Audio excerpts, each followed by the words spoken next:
Sa atin pong nakaraang pag-aaral ay tinalakay natin yung tungkol sa halimaw ng Apokalipsis 13 na siyang pinagpasahan ni Satanas ng kanyang trono. Yung halimaw na ito, mga kababayan, ang nagsilbing tagapagmana ng trono ni Satanas o tagapagpatuloy ng kanyang masasamang plano laban sa mga anak ng Diyos na nandito sa lupa.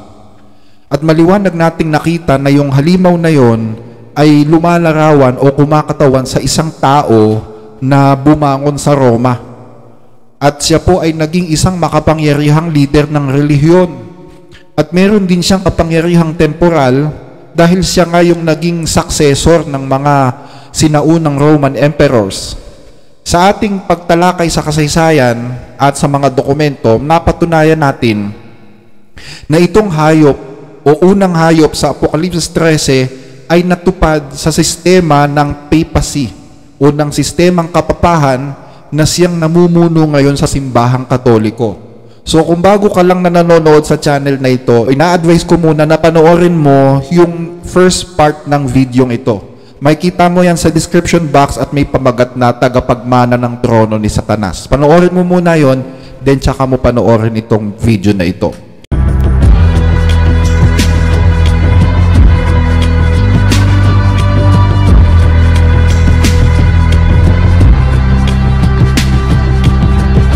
So kung babasahin natin yung mga prophecy na nakatala sa Revelations 13, makikita natin doon na mayroong dalawang halimaw na pinagkatiwalaan ni Satanas ng kanyang trono. Yung unang halimaw, doon sa ating pagtalaka, yung unang halimaw, ang sabi, umahon yon mula sa isang maalon na dagat. At siya ay naghari for 42 months. Ang ibig sabihin ng dagat na maalon is nagpapakita ng isang magulong kontinente. Kasi pag sinabing isang maalong dagat, yan ay naglalarawan sa mga bansa na nagdidigmaan, nag-aagawan ng teritoryo, away ng away. So, isang magulong parte ng mundo. Isang kontinente na umiiral ang barbarismo, mga immorality at mga iba't ibang kasamaan ng mga tao. So, akmang-akma sa kanya yung paglalarawan ng Biblia na isang dagat na maalon, na umaalimbukay kahit yung mga burak sa ilalim. So, yan yung nilalarawan ng dagat. At dyan po umahon yung unang hayop na katiwala ni Satanas sa kanyang trono.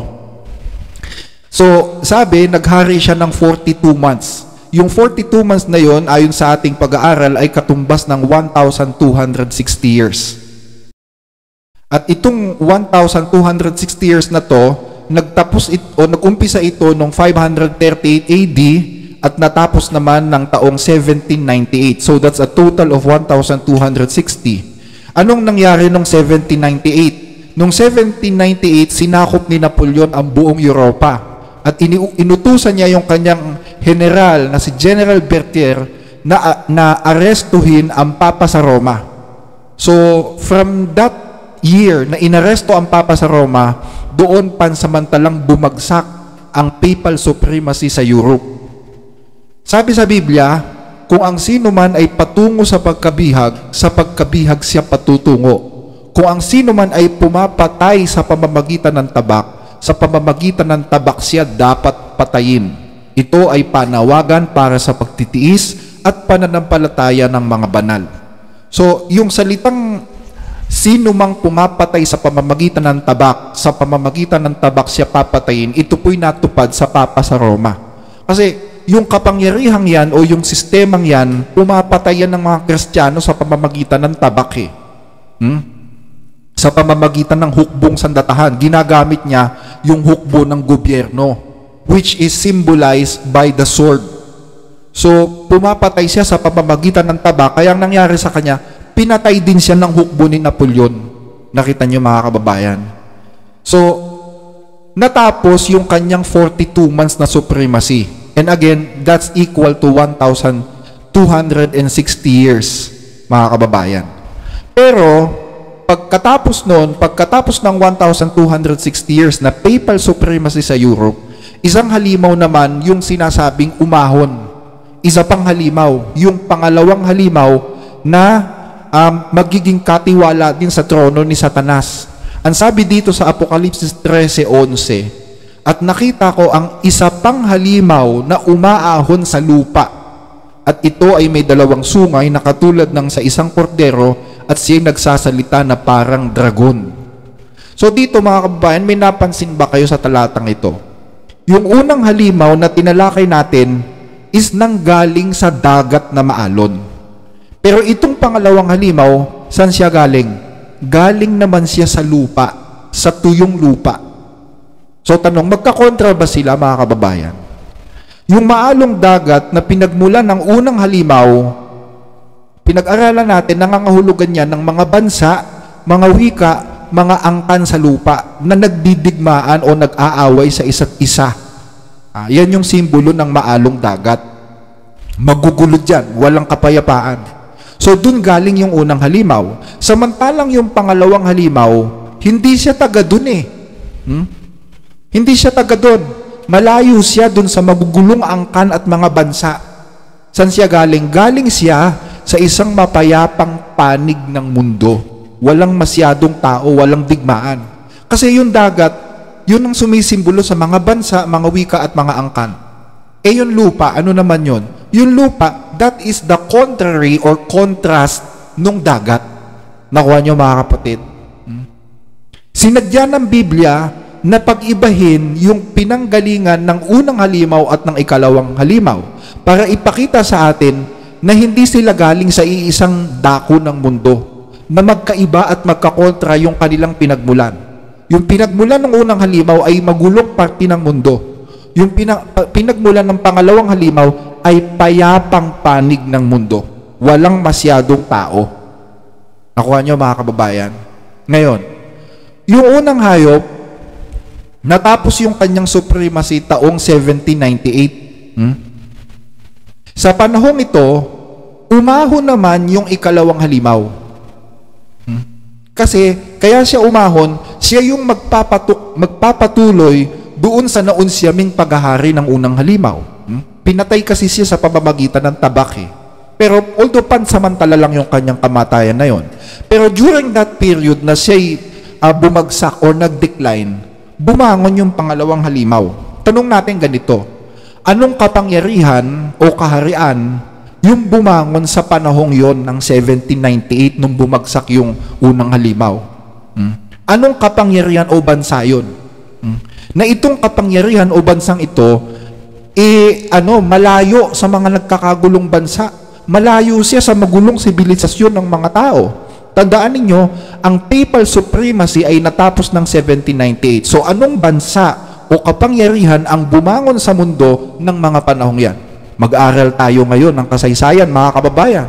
Kasi mahalaga ang kasaysayan dahil ang kasaysayan, yan ang realidad ng propesiya. You cannot interpret the prophecy without using the history and current events, mga kababayan. Tandaan nyo yan.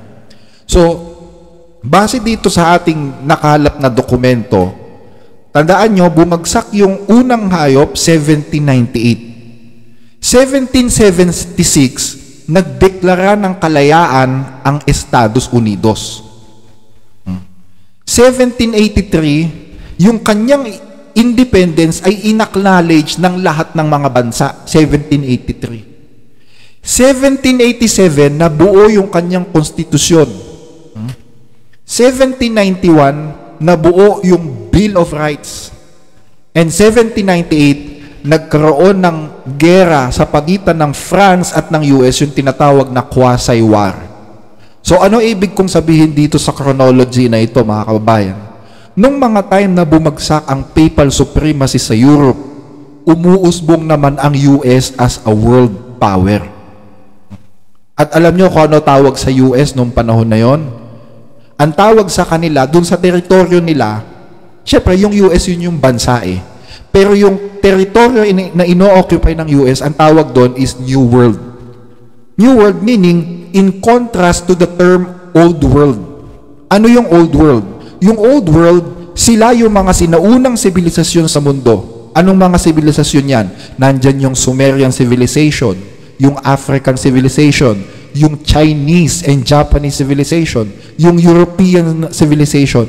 Yan po ay parte ng old world, mga kababayan. Yung mga sinaunang bansa nung unang panahon, yung mga sinaunang imperyo na wala pa ang US sa kasaysayan, sila yung bumubuo ng old world.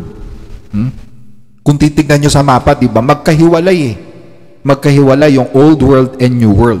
Then nung 1700s, nung 17th century, naghanap ng mapagtataguan yung mga protestante kasi pinapapatay sila sa Europe. Nag-utos ang Papa na pagpapatayin ang lahat ng mga protestante at sino mang mga tao na kontra sa aral katoliko. So, nung pinapapatay na sila, tumawid sila sa kabilang panig ng mundo hanggang sa makarating sila dun sa tinatawag na New World. Yan yung pinagkaiba ng Old and New World. Nung time na bumagsak ang papal supremacy, ang Amerika no napakatahimik eh. Napakatahimik. Mga Indiano lang, mga Indian kakana yung mga nakatira doon, ano? Kaya doon nagtago yung mga protestante sa Europe eh. Napakapayapang lugar kasi ng New World nung time na noon eh. Wala pang maraming bansa na nagigera. Konti lang tao. Hindi katulad sa Old World na ang mga bansa away ng away, sakupan ng mga teritoryo. Diyan sumikat si Genghis Khan, si Alexander the Great, si Julius Caesar, si Tamerlane, si Emperor Xi Huangdi ng China. Yan yung mga famous conquerors eh, na at lahat sila nasa Old World. Sa Amerika, walang ganun nung panahon na yon. So, nung time na natuklasan ng Amerika at magsimulang magsilipatan doon yung mga protestanteng pinapapatay ng Papa sa Europa, alam nyo, nagpadala ng tao ang simbahan doon. Kala nyo, tinantanan yung mga protestante. Hindi nila tinantanan ng mga protestante. Alam nyo kung sino yung ipinadala ng simbahan doon? Yung mga paring Jesuita. Yung mga paring Jesuita. Yung mga pare na member ng tinatawag na Jesuit Order. Para sa kaalaman nyo, ito mga kababayan ang mga paring Jesuita ang pinakamalupit na kalaban ng mga protestante. Hindi lang ng mga protestante, yan ang pinakamalupit na kalaban ng sino mang lumalaban sa simbahan. Ang totoo, alam nyo ba, ang gumbursa kung bakit pinatay, dahil sa kagagawa ng mga Jesuita eh. Dahil sa kagagawa ng mga Jesuita, kung bakit pinapatay ang mga gumbursa. Kasi ang mga Jesuita, nung bumalik sila dito sa Pilipinas, inagaw nila yung pwesto ng mga paring Pilipino. So, yung mga paring Pilipino, yung tinatawag na mga sekular na mga pare, umalma sila. Pero may magagawa ba sila sa kapangyarihan ng mga paring Jesuita? Wala. Ngayon, ang nangyari, bumalik ang mga Jesuits after halos siyang dekada. Bumalik sila 1859. So, nung dumating ang mga Jesuita, syempre, binawi nila ang kanilang mga parokya. Lalo yung mga parokya sa Mindanao. Ngayon, sino ang nawalan? Mga Recoletos, kasi sila nga humawak nun. So, ang Recoletos, napilitan na bawiin din yung mga parokya na hinawakan ng mga paring sekular. So, ang nangyari, ang paring sekular nawalan. So, ang mga paring Jesuita, yan ang pinakamalupit na kalaban ng sino mang kumukontra sa simbahan. Kahit kapwa niya Katoliko, basta kumontra siya doon sa matataas na kapangyarihan ng simbahan. Wala, tulad ng ginawa sa Gumbursa. So, itong orden ng mga Jesuita, binuo yan ng simbahang Katoliko, ng Papa, para durugin yung protestantismo sa buong mundo. Kaya kung mapapansin ninyo, kung kayo nakarating sa Roma, meron dyan yung tinatawag na Church of Gesù. Yung mga kababayan natin sa Italia, alam nila yan, yung Church of Gesù. Doon sa Church of Gesù, nandun yung estatwa ng founder ng Jesuit Order na si Ignatius Loyola. At kung titignan ninyo yung rebulto ni Ignatius Loyola, inaatakan niya yung liig ni Martin Luther eh. Si Martin Luther, yan yung founder ng protestantismo. Basahin natin sa isang dokumento na website ito, catholicconvert.com. In the Church of St. Ignatius of Loyola, there is a huge statue of St. Ignatius, standing tall, looking up to heaven. In his hand is a book with the words, "To the greater glory of God, Constitution of the Society of Jesus." Beneath him is Martin Luther with a closed Bible. Saint Ignatius has his foot on Luther's neck and Luther is biting the back of his own hand. Nakita nyo, ganyan kagalit ang mga Jesuita sa mga Protestante na ginawa nila ng rebultong ganyan si Loyola. At itong mga Jesuita na ito, sobrang kinatatakutan ito sa Europe noon dahil sila yung dahilan kung bakit may mga revolusyon, may mga gera, may mga away sa European continent. Kapag tahimik ang isang bansa, guguluhin nila. Mag-uumpisa sila ng mga revolusyon, tapos aakyat sila sa matataas na pwesto ng gobyerno at maghahasik sila ng division doon o ng pagkakabahabahagi. Tapos, puro din sila pagpapayaman. Kaya nga dito sa Pilipinas, napakaraming lupain ng mga Jesuita Lumobo yung property ng mga Jesuita sa iba't ibang panig ng mundo. Kaya, nung bandang 17th century, ibinan ang Jesuit order sa buong Europe. Pakinggan ninyo sa isang artikulo ng Wikipedia, the suppression of the Society of Jesus was the removal of all members of the Jesuits from most of Western Europe and their respective colonies beginning in 1759, along with the abolition of the order by the Holy See in 1773. The Jesuits were serially expelled from the Portuguese Empire, 1759, France, 1767, the two Sicilies, Malta, Parma, the Spanish Empire in 1767, Austria and Hungary in 1782. Nakita nyo? Maraming bansa yung nagpa-expelled sa kanila Kasi nga, nangangamkam sila ng kayamanan ng bansa at saka nag-aasik sila ng kaguluhan Political maneuverings both in Rome and within each country influenced this timeline. The papacy reluctantly acceded to the anti-Jewish demands of various Catholic kingdoms while providing minimal theological justification for the suppression. So, ganyan ang nangyari dyan. At kahit dito sa Pilipinas, naban yung mga paring Jesuita noong 1768 Kaya nga sabi ko sa inyo, nung bumalik sila, inagaw nila yung pwesto ng mga paring sekular kasama sila Gumburse. Ngayon, alam nyo, sa ating panahon, ang bansang Guatemala, ibinan din sila Bago lang yung balita na yan. So ano ibig sabihin nun? Ibig sabihin nun, di maganda yung reputasyon nila sa kasaysayan ng mundo, mga kababayan. So, nung naglilipatan na yung mga Protestante dun sa Amerika, may mga paring Jesuita din na nagpunta dun. Napansin nyo yun, mga kababayan? Sabi ng Apokalipsis, tinulungan ng lupa ang babae. Tinulungan ng lupa ang babae. Kaya ang nangyari, natuklasan yung New World. Tumulong kasi yung mundo para mailayo ang ebanghelyo mula sa pangwawasak ng dyablo sa Europe. Kaya natuklasan yung New World. Pero si Satanas, siyempre hindi man siya titigil hanggat hindi niya nadudurog yung mga kaaway niya So, doon sa lupa na pinaglipatan ng mga Protestante, nagpalabas ang dyablo ng isa pang halimaw na magpapatuloy doon sa trabaho ng halimaw na nasa old world. Dahil nga nasugatan yun, di ba? Kaya sabi sa Biblia, nakita ko ang isa pang halimaw na umahon sa lupa.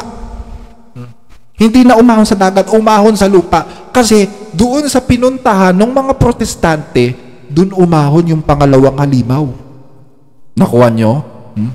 At alam nyo, bawal ang mga paring Katoliko na magpunta doon sa teritoryo ng mga Protestante. Dahil alam ng hari ng Britanya kung anong klaseng mga tao ang mga Jesuita, mga kababayan. Lalo na yung mga member ng Jesuit. Alam ng hari ng Britanya kung anong klaseng tao sila. Ang hari ng Britanya naging Protestante nung time na yun Actually, ang buong Britanya, hindi po yan bansang Katoliko. Member sila ng Anglican Church. Yan ang kasalukuyang relihiyon ng Inglaterra. So, tumalikod sila sa Iglesia Katolika dahil mahilig makialam ang Papa sa Roma sa mga patakaran ng kanilang hari doon. So, dumating yung time na nung naglipatan na yung mga Protestante sa Amerika, nakiusap yung mga paring Jesuita na baka pwede din silang magpunta sa Amerika. Ang problema, hindi sila pinayagan ng hari. Kasi nga yung Amerika ay British colony nung panahon na yon. At dahil ayaw ng hari na pati sa Amerika magtayo ng mga simbahang Katoliko, pinagbawalan yung mga pare na magpunta doon. Pero alam niyo, may isang dugong bughaw na Katoliko sa Britanya na nakabili ng lupa sa Amerika eh. At itong aristokratang ito, siya yung nagbigay ng permiso sa mga Heswita para magpunta doon sa sa Amerika. Tinulungan niyo yung mga Heswita kasi pribadong lupa naman yung pupuntahan nila sa Amerika eh. Ang problema, nung tumira sila doon, katagalan, nagtayo sila ng mga community Katoliko doon. Siyempre, Katoliko sila. Katoliko rin yung may-ari ng lupa. So, may magagawa ba ang hari ng Britanya para pigilan sila? Marami rin problema yung hari ng Britanya nung panahon na yon. So, alang pakialaman pa niya yung problema doon o yung ganong klaseng problema sa New World. Napakalayo ng Britanya sa Amerika. Alam nyo naman yun, mga kababayan. So, walang panahon ng hari para usisain pa yun o imbestigahan pa yun o palayasin sila sa Amerika. Isa pa, established na sila doon. So, no choice ang hari kundi hayaan silang magpatuloy. So, lumaki yung community ng mga Katoliko doon sa lupain na tinawag nila kalaunan na Maryland. Yung Maryland hango sa pangalan ng Birheng Maria, alam naman natin yon. So, lumaki yon hanggang sa naging State of Maryland. Nagkaroon doon ng isang Catholic community na pinangunahan ni Bishop John Carroll. Siya yung kauna-unahang obispong Heswita doon sa State of Maryland or sa buong US. So nung dumating sa Amerika yung mga Jesuits noong 1760, noong una low profile pa sila eh. Tahimik lang sila, hindi sila masyadong maiingay. Sabi nga doon sa website ng Georgetown University, the Maryland colony became a fascinating exception. The colony's founding family, the Calverts, were in fact Catholics. The Calverts made a very careful set of implicit agreement with the English kings that as long as the church was not established in any form and the Catholics were discreet, then they could legally practice their religion in Maryland. The Calverts then recruited Jesuits to come with them to Maryland, 2 priests and a lay brother, whose name will be familiar to Hoyas on account of building names on the campus: Andrew White, John Gravenor, and Thomas Gervas. So, the religious liberty in Maryland at its founding was unique. Catholics were not welcome anywhere else in the 13 colonies. Nakita nyo? Ganyan kahigpit ang mga protestante sa mga katolikong pumupunta sa New World nung panahon na yon, Kaya una, discreet muna yung mga paring Heswita kaso, lumaki sila ng lumaki yung kanilang Catholic community hanggang sa ang State of Maryland is naging estado. So, ang Maryland, sa kasalukuyan, hawak yan ng mga paring Heswita hanggang ngayon. At ang isa sa mga lupang dating pag-aari ng Maryland ay yung Washington, D.C. Yung Washington, D.C., para sa kaalaman ninyo, dating pag-aari yan ng authority ng Maryland. Yung lupa na pinagtatayuan ng White House ngayon ay pag-aari ng isang paring Heswitang taga-Maryland. Si Father Andrew White, isa sang Jesuit. At sa kanya po nanggaling yung pangalang White House, mga kababayan, para sa kaalaman ninyo. Sabi kasi nila, dahil daw puti yung palasyo, kaya White House ang pangalan. Hindi po. Kaya White House yan kasi yan po ay dating pagmamayari ng isang paring Heswita na si Andrew White. Yung lupang kinatitirikan ng palasyo. Sa itsura pa lang ng White House, alam nyo na may bahid ng simbahang Katoliko yung palasyo na yan Ito yung palasyo ng Vatican, kung papansin ninyo, may obelisk. Diba? May obelisk. Yung White House, may obelisk o wala? Meron din. Ano ba yung obelisk? Yung obelisk, yan po ay simbolo ng isang Diyos-Diyosang pagano sa Egypt nung unang panahon.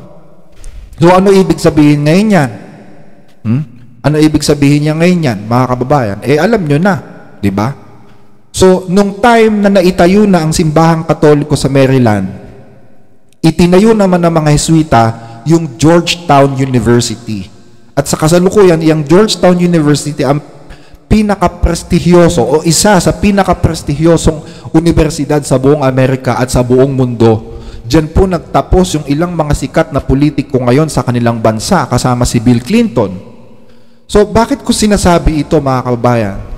Gusto ko po kasing ipakita sa inyo kung papaanong nag-umpisa ang Katolisismo sa Amerika na kinatuparan nung ikalawang halimaw sa Apokalipsis 13. At gusto ko rin ipakita sa inyo kung paano nag-umpisa ang Katolisismo sa isang bansa o sa isang lugar na pinagbabawal ang relihiyon nila. Hindi naman sila inusig, swerte nga nila, hindi sila inusig, hindi katulad nung ginawa nila sa mga protestante sa Europe na pinagpapatay nila eh. Nung nagpunta sila sa New World, pinagpapatay ba sila? Hindi. Ang sabi lang sa kanila, basta maging discreet lang kayo. Kaya nga ang US, hanggang sa ating panahon, yan ang pinakamalaking bansang protestante sa buong mundo. Dahil iyan ay kinlaim talaga ng mga protestante para sa kanila. So sa palagay ninyo, mga kababayan, madali ba para sa mga Katoliko o sa mga misyonerong Katoliko na makontrol ang Amerika gaya ng pagkontrol nila sa Europe? Siyempre hindi. Tiyak, nahaharangin sila ng mga protestante doon kapag sinubukan nilang makialam na naman sa gobyerno. Tama? Kaya yun yung rason din kung bakit ipinadala yung mga Heswita. Dahil dyan sila magagaling sa pag-infiltrate ng isang bansa, sa pag-infiltrate hanggang sa lahat ng mga aspeto ng isang lipunan. Pag sinabi kong hanggang sa lahat ng aspeto ng lipunan, kaya nilang i-infiltrate yung edukasyon, yung siyensya, yung politika, kahit nga mga relihiyon na kalaban nila, ini-infiltrate nila Pati yung sandatahang lakas ng isang bansa, kaya nilang ma-infiltrate. Yan yung rason kung bakit naiban sila sa Europe noong unang panahon. Ginagawa nila ito, mga kababayan, sa dalawang dahilan. Alam nyo ba yon? The first aim of the Jesuit order is to restore the papal supremacy. At pangalawa, wasakin ang relihiyon ng mga protestante. So nagtagumpay ba sila na ma-infiltrate ang gobyerno ng Amerika para sa Papa? Ito, pakinggan ninyo, yung dating Pangulo ng Amerika na si Bill Clinton. 2,400 of his faithful here to welcome him. He's waving to the crowd.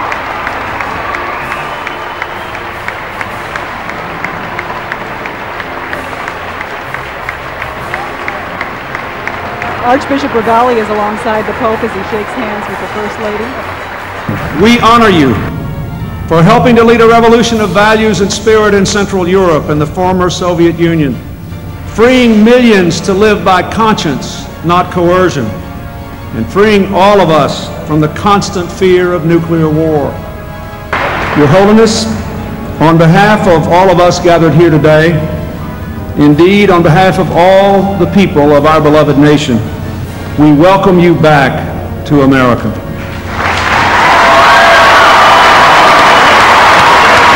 Gentlemen, His Holiness Pope John Paul II and... See? Ito pa isa, mga kapatid. Ito naman is galing naman kay kay George Bush. Ano sabi ni former President George Bush? The best way to honor Pope John Paul II, truly one of the great men, is to take his teaching seriously, is to listen to his words and put his words and teachings into action here in America. This is a challenge we must accept. Nakita nyo, mga kababayan? So, nasa na ngayon yung dating kahigpitan ng mga protestante? Diba? Wala. Natalo din, na-overcome din dahil sa galing ng mga pinadala ng Roma Yung dating bansa na galit sa mga Katoliko, never daw na pwedeng makialam ang sino mang paring Katoliko sa gobyerno. Ito na ngayon, iyan ang sinasabi ng mga presidente sa Amerika. So, nagtagumpay talaga ang relihiyong Katolisismo sa pag-infiltrate sa US, mga kababayan. Baka may magtanong, paano naman yung mga Protestant religion sa Amerika? Ano masasabi nila dito sa sinabi ni Clinton at saka ni Bush? Siyempre, malamang nagpoprotesta sila, hindi nila matatanggap yan. Ang simbahan ang nagpapatay sa kanilang mga founder sa Europe, dun sa mga pioneer nila sa Europe noon. So hindi makapapayag ang mga protestanteng ito na maging pundasyon ng bansa nila yung salita ng Papa. Di tingnan natin kung anong naging reaction dito ng mga protestante, May I present Reverend Wesley Granberg Michelson, the General Secretary of the Reformed Church in America. Your Holiness, may I present Reverend Dr. Clifton Kirkpatrick, the stated clerk of the General Assembly of the Presbyterian Church in the United States. Your Holiness, may I present Reverend Dr. William J. Shaw, President of the National Baptist Convention, United States. Your Holiness, may I present Bishop James Leggett, General Superintendent of the International Pentecost Holiness Church. Your Holiness, may I present Dr. Leith Anderson, President of the National Association of Evangelicals. Your Holiness, may I present Bishop David H. Benke, President of the Atlantic District of the Lutheran Church, Missouri Synod. Your Holiness, may I present Elder Bernice King, daughter of the civil rights leaders Martin Luther King Jr. and Coretta Scott King. Your Holiness, may I present the Right Reverend Mark Sisk, Bishop of the Episcopal Diocese of New York. Nakita nyo mga kababayan? So sa mga susunod na pagtalakay, tututukan natin yung pangyayaring yan. Ha? Paano nangyari yan? Bakit nagkaroon ng 360-degree turnover dun sa dating pagtingin ng mga protestante sa Papa ng Roma? Magtataka ka eh. So sabi sa Biblia ganito, Revelations 13:11, at nakita ko ang ibang hayop na umaahon sa lupa, at may dalawang sungay na katulad ng sa isang kordero, at siya'y nagsasalitang gaya ng dragon. Ano daw yung isa sa mga katangian ng hayop? May dalawang sungay na katulad sa isang kordero. Pero ang mga sinasabi niya is pananalita ng dragon. Boses dragon siya. Ano ibig sabihin nito? Ibig sabihin niyan, para siyang maamon tupa. Walang mag-iisip na masama siya. Tama? So itong bansang ito ay mabait. Mabait yung kanyang pagpapakilala sa mga tao. Alam nyo, habang pinag-aaralan ko to, itong paksa ng pangalawang halimaw, naalala ko yung istorya kung paanong sinakop ng mga Amerikano ang Pilipinas Ano sabi ng US sa mga Pilipino? Benevolent assimilation. Ang ganda, no? Benevolent assimilation. Gandang pakinggan. Tingnan nga natin kung ano ibig sabihin ng benevolent assimilation, mga kababayan. Sabi dito sa Wikipedia, finally, it should be the earnest wish and paramount aim of the military administration to win the confidence, respect, and affection of the inhabitants of the Philippines by assuring them in every possible way that full measure of individual rights and liberties, which is the heritage of free people, and by proving to them that the mission of the United States is one of benevolent assimilation, substituting the mild sway of justice and right for arbitrary rule. Napakaganda, di ba? Gandang pakinggan. Pero nung sakupin na nila ang Pilipinas, ano sabi ng mga kano sa mga Pilipino? The idea prevailing that the Filipino as such was little better than a dog. Tanyo? Mas mababa tayo kaysa sa aso. Yan ang tingin ng mga Amerikano nung panahon na yon.